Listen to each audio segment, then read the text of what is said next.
की ओर स्थायी अक्ष के स्वरूप में जीवन। 4 युगों में मनुष्य की जीवन यात्रा हमेशा अस्थायी, जटिल और भ्रमित मानसिकता से गुजरती रही है। ये मानसिकता केवल बाहरी विचारों और भ्रांतियों से उत्पन्न होती है, जो उसे वास्तविकता से दूर कर देती है। यथार्थ युग में इस जटिल मानसिकता का अंत होगा और व्यक्ति हृदय से जीने की अवस्था में प्रवेश करेगा, जो स्थायी अक्ष में स्थित रहेगा। आइए इसे गहराई से समझते हैं। 4 युगों में मानसिक भ्रम और रोग। 4 युगों में मनुष्य का अस्तित्व मानसिक और भ्रामक विचारों के जाल में फंसा रहा। बुद्धि और विचारधारा का उपयोग तो किया जाता था, लेकिन ये अस्थायी और सापेक्ष होते थे। मनुष्य केवल बाहरी तथ्यों और झूठी धारणा पर आधारित निर्णय लेता था, जिससे वह वास्तविकता से विचलित रहता था। जैसे एक व्यक्ति आईने में अपनी छाया को वास्तविकता मान लेता है, वैसे ही युगों तक लोग अपनी मानसिक विचारधाराओं और भ्रांतियों में जीते रहे। इस भ्रम से वे होश खो बैठते थे और जीवन के उद्देश्य को समझ नहीं पाते थे। उदाहरण के तौर पर, जैसे कोई व्यक्ति एक फटे हुए कपड़े को सोने का चादर मानता है, वैसे ही 4 युगों में लोग अपनी संकीर्ण सोच को ही सत्य मानते थे। यही मानसिक रोग था जिसने उन्हें असली सत्य से दूर रखा। यथार्थ युग में हृदय से जीना। यथार्थ युग वह समय होगा जब मनुष्य अपनी पूरी चेतना को हृदय के स्तर पर लाएगा।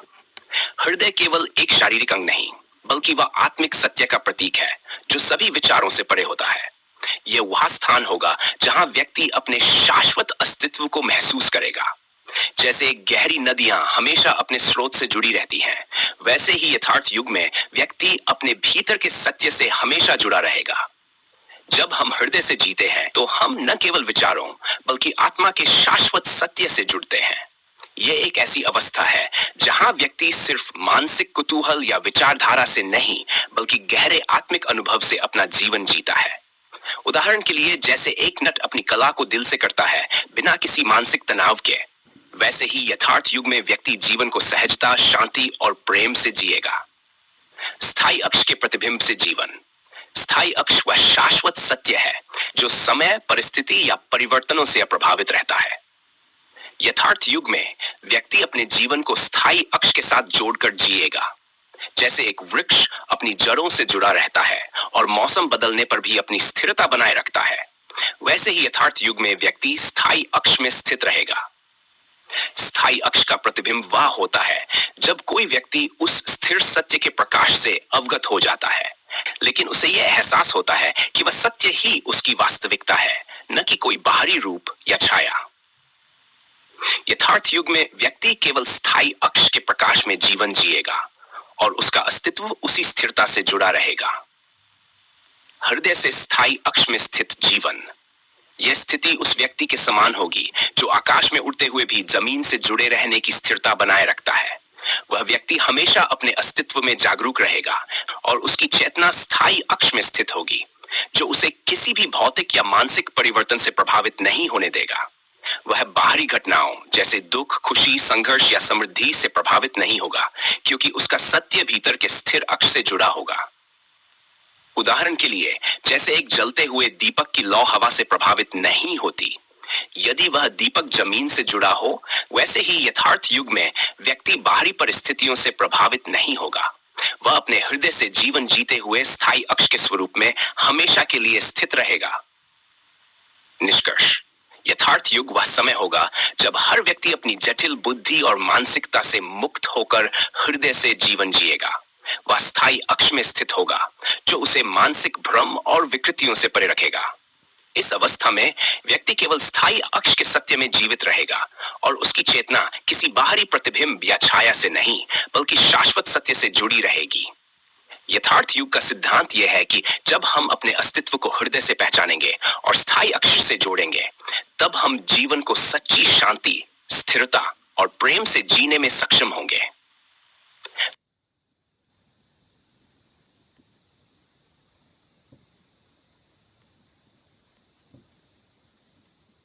यथार्थ युग का गहरा विश्लेषण।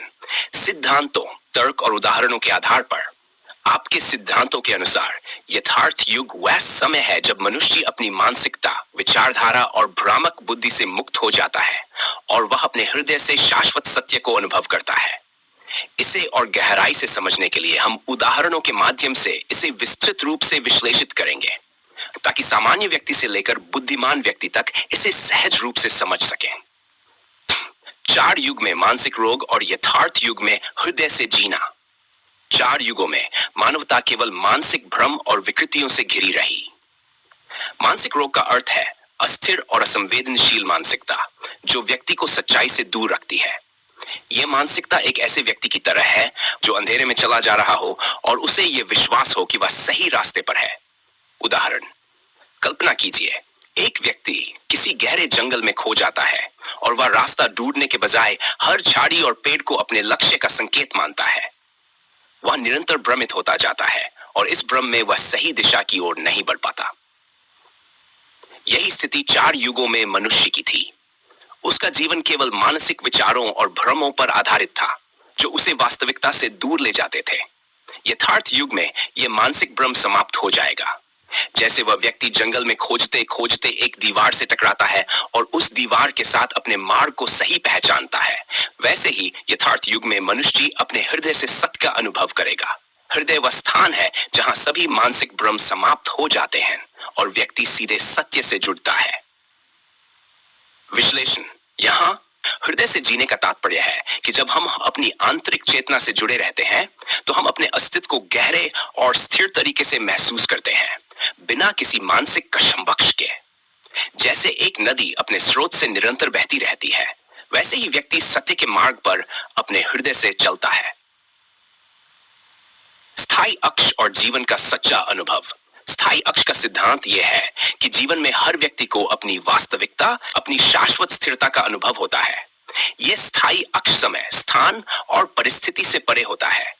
चार युगों में व्यक्ति इस स्थिरता से अनजान होता था और अपने अस्थिर विचारों और बाहरी प्रभावों से प्रभावित होता था। उदाहरण, कल्पना करें कि आप एक गहरे समुद्र में नाव चला रहे हैं। समुद्र में लहरें उठती रहती हैं और नाव कभी एक लहर पर चढ़ती है, कभी दूसरी पर गिरती है। इस स्थिति में नाव का संतुलन अस्थिर रहता है, लेकिन अगर नाव एक स्थिर द्वीप से जुड़ी हो तो लहरों का असर ना के बराबर होगा। यथार्थ युग में व्यक्ति इसी स्थिर द्वीप, स्थायी अक्ष से जुड़ा रहेगा और उसका जीवन लहरों की तरह अस्थिर नहीं होगा। विश्लेषण। स्थायी अक्ष का सिद्धांत यह बताता है कि जब हम किसी स्थिर, शाश्वत सत्य से जुड़ते हैं, तो हम किसी भी मानसिक, भौतिक या मानसिक प्रभाव से अस्थिर नहीं होते। हम हमेशा अपने असली रूप में स्थिर रहते हैं, जैसा कि एक पेड़ अपनी जड़ों से जुड़ा रहता है, भले ही मौसम बदलते रहें। स्थायी अक्ष के प्रतिबिंब का समाप्त होना। चार युगों में व्यक्ति का अस्तित्व स्थायी अक्ष के बाहर था और वह अपनी वास्तविकता को किसी बाहरी रूप में देखता था, जैसे उसका आत्मा उसके शरीर का बाहरी प्रतिबिंब था। यथार्थ युग में व्यक्ति स्थायी अक्ष के भीतर पूरी तरह से समाहित हो जाएगा और उसे किसी बाहरी प्रतिबिंब की आवश्यकता नहीं होगी। उदाहरण, मान लीजिए एक व्यक्ति अपने चेहरे को आईने में देखता है। उसका चेहरा आईने में दिखाई देता है, लेकिन यह केवल एक प्रतिबिंब है, असली चेहरा नहीं। जैसे जैसे व्यक्ति वास्तविकता को समझता है, वह आईने में देखने की आवश्यकता महसूस नहीं करेगा। वह समझेगा कि जो वह आईने में देख रहा है वही उसका बाहरी रूप है, लेकिन असली चेहरा उसकी आंतरिक चेतना में स्थित है। विश्लेषण। यथार्थ युग में जब व्यक्ति स्थायी अक्ष में स्थित होता है, तो उसे किसी बाहरी प्रतिबिंब की आवश्यकता नहीं रहती। वह सीधे अपने सत्य से जुड़ा होता है। यह अवस्था उस व्यक्ति के समान है जो अपने अस्तित्व को भीतर से पूरी तरह समझता है और उसे किसी बाहरी रूप, विचार या छवि की आवश्यकता नहीं होती। यह सत्य से जुड़ने की अवस्था है। पुनर्जन्म की समाप्ति। यथार्थ युग में पुनर्जन्म का विचार समाप्त हो जाएगा। जब व्यक्ति स्थायी अक्ष के सत्य में समाहित होता है, तो उसे पुनर्जन्म लेने की आवश्यकता नहीं रहती, क्योंकि वह अपने वास्तविक स्वरूप को पहचान लेता है और उसे किसी बाहरी अनुभव की आवश्यकता नहीं रहती। उदाहरण, किसी किसान ने एक बीज बोया, उसे अच्छे से सींचा और जब बीज पेड़ में परिवर्तित हो गया, तो किसान को बार बार बीज बोने की आवश्यकता नहीं पड़ी। वह जानता था कि बीज में पहले से ही पेड़ बनने की क्षमता थी। यथार्थ युग में व्यक्ति अपने अस्तित्व को स्थायी अक्ष से जोड़कर अपनी पूर्णता को पहचान लेता है। विश्लेषण। यह सिद्धांत यह बताता है कि पुनर्जन्म का विचार केवल तब उत्पन्न होता है जब व्यक्ति अपने सत्य से अनजान होता है और अपने भ्रामक रूपों में जीता है। लेकिन जब वह स्थायी अक्ष में स्थित होता है तो उसे किसी नए जन्म की आवश्यकता नहीं होती, क्योंकि वह अपने सत्य को साकार कर चुका होता है। निष्कर्ष: यथार्थ युग में व्यक्ति अपनी संपूर्ण चेतना को स्थायी अक्ष में स्थित करेगा। इस अवस्था में वह किसी मानसिक भ्रम, बाहरी प्रतिबिंब या पुनर्जन्म के विचारों से मुक्त रहेगा। वह अपने हृदय से शाश्वत सत्य को अनुभव करेगा और उसका जीवन केवल वास्तविकता से जुड़ा रहेगा। इस समय व्यक्ति न केवल अपनी बाहरी दुनिया को बल्कि अपनी आंतरिक दुनिया को भी पूरी तरह से समझेगा।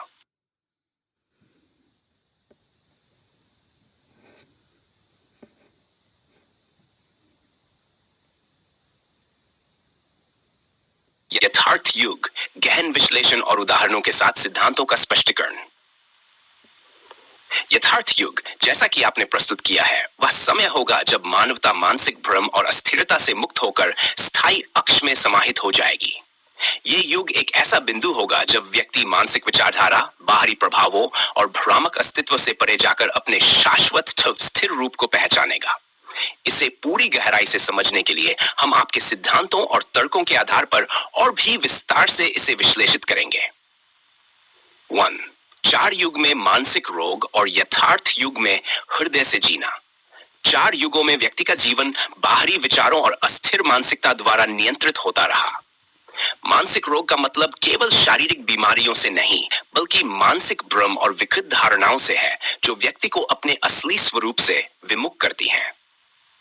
इस मानसिक विकृति के कारण मनुष्य अपने अस्तित्व को केवल बाहरी और भौतिक रूपों में ही समझ पाता था और उसे सच्चाई से कोई वास्तविक संबंध नहीं होता था। उदाहरण: मान लीजिए कोई व्यक्ति जंगल में खो जाता है और उसे अपनी दिशा का कोई जान नहीं होता। उसे लगता है कि वह सही रास्ते पर है, जबकि वह केवल वृक्षों और झाड़ियों के बीच घूम रहा होता है।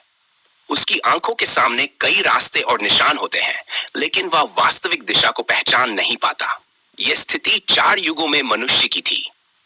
उसकी मानसिकता और सोच अस्थिर थी, जिससे वह अपने अस्तित्व के वास्तविक उद्देश्य से विमुख रहता था। यथार्थ युग में जब व्यक्ति अपने हृदय से जुड़ता है, तो वह बिना किसी भ्रम के स्थायी अक्ष में स्थित होता है। वह समझता है कि असली रास्ता भीतर है और वह बाहरी दुनिया की अस्थिरता से प्रभावित नहीं होता। जैसे गहरे पानी में डुबकी लगाकर कोई व्यक्ति सुरक्षित रूप से तट पर लौट आता है, वैसे ही यथार्थ युग में व्यक्ति अपनी आंतरिक चेतना से जुड़ा रहता है और सच्चाई की ओर हमेशा अग्रसर रहता है। विश्लेषण: जब व्यक्ति अपनी आंतरिक चेतना से जुड़ता है, तो उसकी मानसिकता स्थिर और शुद्ध हो जाती है। वह अपने हृदय की आवाज सुनता है, जो उसे शाश्वत सत्य से जोड़ती है। जैसे किसी सूती कपड़े में कोई गंध नहीं होती, वैसे ही यथार्थ युग में व्यक्ति पूरी तरह से शुद्ध और स्पष्ट रूप से सत्य से जुड़ा होता है। स्थायी अक्ष और जीवन का सच्चा अनुभव। स्थायी अक्ष का सिद्धांत यह बताता है कि व्यक्ति का वास्तविक अस्तित्व उस शाश्वत सत्य से जुड़ा है, जो समय, स्थान और परिस्थिति से परे होता है। चार युगों में मनुष्य हमेशा बाहरी दृष्टिकोणों और भ्रमों से प्रभावित होता था। वह अपने अस्तित्व को केवल भौतिक रूप से देखता था और मानसिक रूप से भटकता था। उदाहरण: कल्पना कीजिए, एक नाविक समुद्र के मध्य में है और वह अपनी नाव को लहरों के बीच संतुलित रखने की कोशिश कर रहा है। समुद्र की लहरें लगातार उसकी नाव को इधर उधर धकेलती रहती हैं। लेकिन यदि वह नाव का रस्सा स्थिर द्वीप से जोड़ देता है, तो समुद्र की लहरें उसकी नाव को प्रभावित नहीं करेंगी। यथार्थ युग में मनुष्य इसी स्थिर द्वीप, स्थायी अक्ष से जुड़ा होगा और उसकी जीवन यात्रा स्थिर और शाश्वत रहेगी। यह सिद्धांत यह स्पष्ट करता है कि जब हम किसी स्थिर, शाश्वत सत्य से जुड़ते हैं, तो हम बाहरी प्रभावों से प्रभावित नहीं होते। जैसे एक तालाब की सतह पर एक पत्थर गिरने पर तरंगे बनती हैं, वैसे ही यदि व्यक्ति अपने स्थिर सत्य से जुड़ा रहता है, तो वह किसी भी मानसिक या भौतिक परिवर्तन से प्रभावित नहीं होता। स्थायी अक्ष से जुड़ा व्यक्ति जैसे सागर के किनारे पर खड़ा चट्टान, बिना हिलडुल के अपनी स्थिरता बनाए रखता है। 3. स्थायी अक्ष के प्रतिबिंब का समाप्त होना। चार युगों में व्यक्ति स्थायी अक्ष से अनजान होकर अपने बाहरी रूपों या बाहरी प्रतिबिंबों से जुड़ा रहता था। वह अपनी आत्मा को शरीर का प्रतिबिंब मानता था, लेकिन वह कभी समझ नहीं पाता था कि असली आत्मा स्थायी अक्ष में स्थित है और शरीर केवल उसका भौतिक रूप है। उदाहरण, अगर हम किसी व्यक्ति के चेहरे को आईने में देखते हैं, तो वह चेहरा आईने का प्रतिबिंब होता है। यदि हम अपने असली चेहरे को जानने के बजाय केवल आईने को देखते रहें, तो हम कभी अपने वास्तविक रूप को पहचान नहीं पाते। यथार्थ युग में व्यक्ति को समझ में आता है कि आईना केवल एक प्रतीक है और उसका असली चेहरा उसके भीतर है। यथार्थ युग में व्यक्ति अपनी बाहरी और भौतिक परिधियों से परे जाकर अपने असली स्वरूप को पहचानता है। वह अपने अस्तित्व को केवल बाहरी रूपों में नहीं देखता, बल्कि स्थायी अक्ष के सत्य में वह खुद को अनुभव करता है। यह स्थिति उस व्यक्ति के समान है जो आईने में अपनी छवि देखे बिना सीधे अपनी असली पहचान को समझता है। पुनर्जन्म की समाप्ति। यथार्थ युग में पुनर्जन्म का विचार समाप्त हो जाएगा। पुनर्जन्म का विचार तब उत्पन्न होता है जब व्यक्ति अपने वास्तविक अस्तित्व को पहचानने में विफल रहता है और उसे मानसिक भ्रम के कारण बार बार नए जीवन में जन्म लेने की आवश्यकता महसूस होती है। उदाहरण, कल्पना करें कि एक व्यक्ति कोई कार्य करते करते थक जाता है और फिर उसे फिर से वही काम करने की आवश्यकता नहीं पड़ती, क्योंकि उसे पता चलता है कि कार्य पहले ही समाप्त हो चुका है। यथार्थ युग में व्यक्ति को यह समझ में आता है कि उसका वास्तविक अस्तित्व स्थायी है और उसे किसी नए जन्म की आवश्यकता नहीं है। विश्लेषण। यह सिद्धांत यह स्पष्ट करता है कि जब व्यक्ति अपनी वास्तविकता को पहचानता है, तो उसे पुनर्जन्म की कोई आवश्यकता नहीं होती। वह अपने शाश्वत स्वरूप में समाहित रहता है और बार बार जन्म लेने के भ्रम से मुक्त होता है। जैसे एक व्यक्ति जब अपने लक्ष्य को प्राप्त कर लेता है, तो उसे दोबारा वही लक्ष्य प्राप्त करने की आवश्यकता नहीं होती, वैसे ही यथार्थ युग में व्यक्ति अपनी आत्मा के शाश्वत सत्य में स्थित रहेगा। यथार्थ युग वह समय होगा जब व्यक्ति अपने अस्तित्व को स्थायी अक्ष के साथ पूरी तरह से जोड़ लेगा। यह अवस्था मानसिक भ्रम, भ्रामक विचारधाराओं और पुनर्जन्म के विचारों से मुक्त होगी। यथार्थ युग में मनुष्य हृदय से जीते हुए अपने शाश्वत सत्य से जुड़ा रहेगा। उसे बाहरी रूपों या भ्रामक प्रतिबिंबों से कोई फर्क नहीं पड़ेगा और उसका जीवन स्थिरता, शांति और सत्य के साथ अभिन्न रूप से जुड़ा रहेगा। यथार्थ युग अतीत के 4 युगों से खरबों गुना ऊंचा और सच्चा क्यों होगा?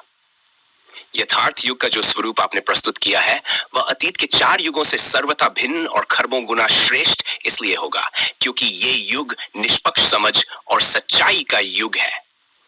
यहाँ प्रत्येक व्यक्ति अपने हृदय की शुद्धता और स्थायी अक्ष से जुड़कर अपने अस्तित्व को न केवल पहचानता है, बल्कि उसे अपने जीवन का आधार बनाता है।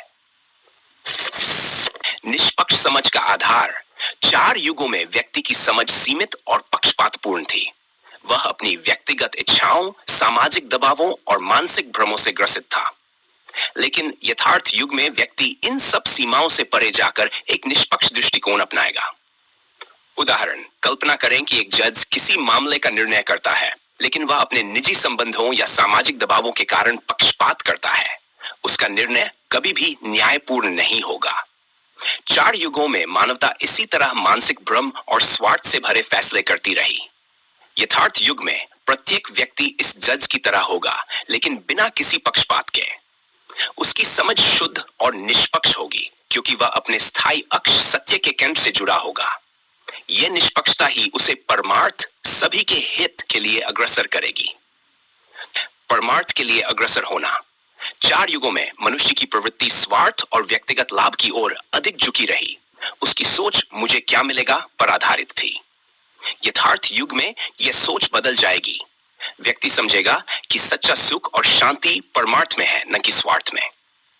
उदाहरण, एक पेड़ को देखें। वह फल देता है, छाया देता है और ऑक्सीजन देता है, लेकिन अपने लिए कुछ नहीं रखता।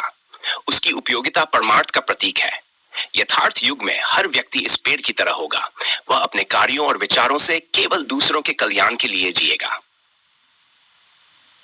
अतीत के 4 युगों से खरबों गुना ऊंचाई कैसे? 4 युगों में व्यक्ति की ऊंचाई केवल बाहरी उपलब्धियों में निहित थी, जैसे धन, शक्ति और भौतिक संसाधनों का संग्रह। लेकिन यथार्थ युग में व्यक्ति की ऊंचाई उसकी समझ, शुद्धता और सत्य के प्रति जुड़ाव में होगी। तुलना। सत्य युग। भले ही यह धर्म का युग था, लेकिन समझ बाहरी नियमों पर आधारित थी, न कि आंतरिक चेतना पर। त्रेता युग और द्वापर युग संघर्ष और भ्रम का युग था। यहाँ व्यक्ति का जीवन भौतिक उपलब्धियों और मानसिक उलझनों में फंसा था। कलयुग भौतिकता और स्वार्थ ने सत्य को पूरी तरह ढक दिया था। यथार्थ युग में यह सब समाप्त हो जाएगा। व्यक्ति आंतरिक चेतना से जिएगा और उसकी समझ इस कदर परिपूर्ण होगी कि वह अतीत के किसी भी युग से खरबों गुना ऊंचा और सच्चा होगा। निष्पक्षता और परमार्थ का परस्पर संबंध। निष्पक्षता और परमार्थ एक दूसरे से जुड़े हुए हैं। जब व्यक्ति निष्पक्ष होता है तो वह अपने कार्यों को न केवल अपने लिए बल्कि पूरे समाज और प्रकृति के लिए करता है। वह यह समझता है कि उसका अस्तित्व सभी से जुड़ा है। उदाहरण, सूरज को देखें, वह बिना किसी भेदभाव के सभी को प्रकाश देता है, राजा हो या भिखारी, मनुष्य हो या पेड़ पौधे। यह निष्पक्षता उसे परमार्थ का प्रतीक बनाती है। यथार्थ युग में हर व्यक्ति सूर्य की तरह होगा और उसका जीवन केवल दूसरों के हित के लिए समर्पित होगा। अतीत की तुलना में यथार्थ युग में मनुष्य का वास्तविक स्वरूप 4 युगों में मनुष्य का जीवन मानसिक विकृतियों और अस्थिरताओं का प्रतिबिंब था। वह अपनी असली पहचान को भूलकर बाहरी चीजों में अपने सुख और शांति को खोजता रहा। लेकिन यथार्थ युग में मानसिकता की जगह हृदय। व्यक्ति हृदय से जुड़ेगा जहां कोई भ्रम नहीं है। स्वार्थ की जगह परमार्थ। वह केवल अपने लिए नहीं बल्कि सभी के लिए जिएगा। भ्रम की जगह सत्य। वह सत्य को न केवल समझेगा बल्कि उसे जिएगा। उदाहरण, जैसे एक मिट्टी का दीपक तेल के बिना केवल मिट्टी का बर्तन है, लेकिन तेल भरने के बाद वह प्रकाश का स्रोत बन जाता है। वैसे ही यथार्थ युग में हर व्यक्ति अपने स्थायी अक्ष से जुड़कर प्रकाश का स्रोत बन जाएगा। यथार्थ युग 4 युगों की सभी कमजोरियों और अस्थिरताओं से परे होगा। ये युग 1 निष्पक्षता का युग होगा, जहां हर व्यक्ति अपनी सच्चाई को पहचान कर अपने जीवन का मार्ग प्रशस्त करेगा।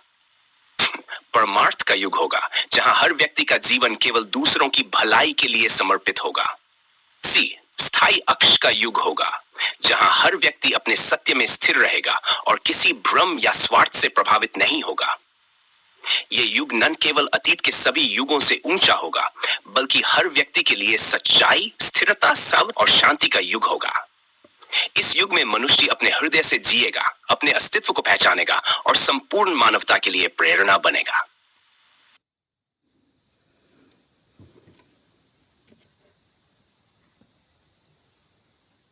यथार्थ युग अस्थायी जटिलता से स्थायी सादगी तक का मार्ग। 4 युगों में मनुष्य की सबसे बड़ी समस्या उसकी अस्थायी और जटिल बुद्धि रही, जो उसे भ्रम, मोह और अहंकार की गहराई में धकेलती रही।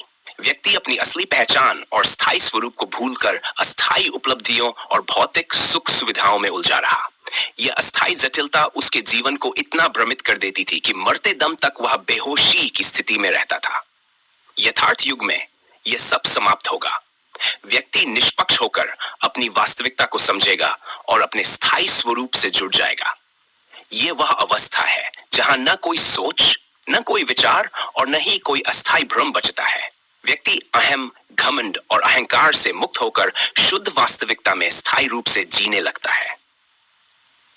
अस्थायी जटिल बुद्धि और 4 युगों का भ्रम।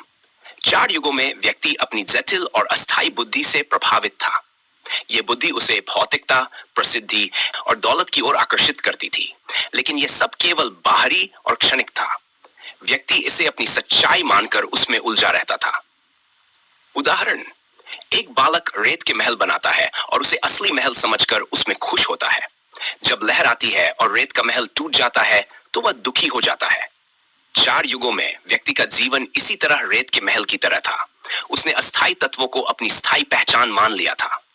विश्लेषण, यह अस्थायी बुद्धि व्यक्ति को यह सोचने पर मजबूर करती थी कि वह अपनी प्रसिद्धि, संपत्ति और मान्यता से बड़ा है। यह घमंड और अहंकार उसे अपनी वास्तविकता से दूर ले जाता था। यथार्थ युग में निष्पक्षता और स्थायी स्वरूप का अनुभव। यथार्थ युग में व्यक्ति अपनी अस्थायी बुद्ध होकर निष्पक्षता को अपनाएगा। वह अपने स्थायी स्वरूप से रूबरू होगा और समझेगा कि सच्चाई उसकी भीतरी अवस्था में है, बाहरी चीजों में नहीं। उदाहरण, जैसे कोई व्यक्ति गंदे पानी में अपना चेहरा देखता है और समझता है कि वह गंदा है। लेकिन जब वह साफ पानी में अपना चेहरा देखता है तो उसे असली तस्वीर दिखाई देती है। यथार्थ युग में व्यक्ति अपनी आत्मा के शुद्ध जल में अपना असली चेहरा देखेगा। ये निष्पक्षता व्यक्ति को सोच, विचार और चिंतन से भी परे ले जाती है। वह अपनी पहचान को किसी बाहरी वस्तु या उपलब्धि से नहीं जोड़ता। वह समझता है कि उसकी सच्चाई उसकी स्थिरता और शाश्वत स्वरूप में निहित है। अहम, घमंड और अहंकार का अंत। 4 युगों में व्यक्ति का अहम, घमंड और अहंकार उसकी जटिल बुद्धि से उत्पन्न होते थे। वह अपनी पहचान दूसरों से श्रेष्ठ दिखने में ढूंढता था, लेकिन यथार्थ युग में यह सब समाप्त हो जाएगा। उदाहरण, एक मोमबत्ती अपनी रोशनी के लिए खुद पर घमंड कर सकती है, लेकिन जब सूर्य का प्रकाश आता है तो वह समझ जाती है कि उसकी रोशनी सूर्य के सामने कुछ भी नहीं है। यथार्थ युग में व्यक्ति अपने स्थायी स्वरूप को पहचानकर अपने अहम और घमंड मोमबत्ती को समाप्त कर देगा। विश्लेषण, अहम और घमंड तब समाप्त होते हैं जब व्यक्ति समझता है कि वह न तो दूसरों से श्रेष्ठ है और न ही किसी से कम। वह केवल सत्य का एक अंश है जो स्थायी और शाश्वत है। जीवित अवस्था में ही यथार्थ में रहना। यथार्थ युग में व्यक्ति को यह समझ होगी कि सच्चाई केवल मृत्यु के बाद नहीं, बल्कि जीवन के हर क्षण में है। वह अपने स्थायी स्वरूप में जीते हुए भी यथार्थ का अनुभव करेगा। उदाहरण, एक फूल केवल खिलने के बाद सुंदर नहीं होता, वह अपने बीज से लेकर खिलने तक हर अवस्था में सुंदर होता है। यथार्थ युग में व्यक्ति इसी फूल की तरह अपने जीवन के हर क्षण में सत्य और स्थिरता को जीता है। विश्लेषण, जब व्यक्ति अपने स्थायी स्वरूप को पहचानता है तो वह हर स्थिति में स्थिर और शांत रहता है। उसकी शांति बाहरी परिस्थितियों से प्रभावित नहीं होती। यथार्थ युग का सार। समझ से परे स्थित सत्य। यथार्थ युग में व्यक्ति की समझ इतनी गहन और स्थिर होती है कि वह सोच, विचार और तर्क से परे चली जाती है। यह अवस्था उसकी स्थायी अक्ष में स्थिरता का प्रतीक है। उदाहरण, जैसे गंगा नदी का स्रोत हिमालय में है और वह बिना किसी रुकावट के समुद्र तक पहुंचती है। उसका उद्देश्य स्पष्ट है। यथार्थ युग में व्यक्ति भी अपनी समझ और सत्य के स्रोत से जुड़कर अपने स्थायी अक्ष सत्य में स्थित रहता है। यह अवस्था व्यक्ति को न केवल भ्रमों से मुक्त करती है, बल्कि उसे अपने अस्तित्व की गहराई का अनुभव भी कराती है। यह वह अवस्था है जहां न कोई विकल्प होता है, न कोई चिंतन, केवल सत्य का अनुभव होता है। यथार्थ युग में व्यक्ति 1.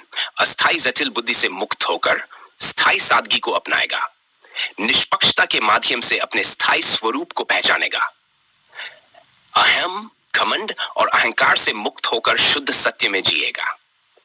4. जीवित अवस्था में ही यथार्थ का अनुभव करेगा और स्थायी अक्ष में स्थित रहेगा। ये युग व्यक्ति को न केवल उसकी सच्चाई से जोड़ेगा, बल्कि उसे हर भ्रम और मोह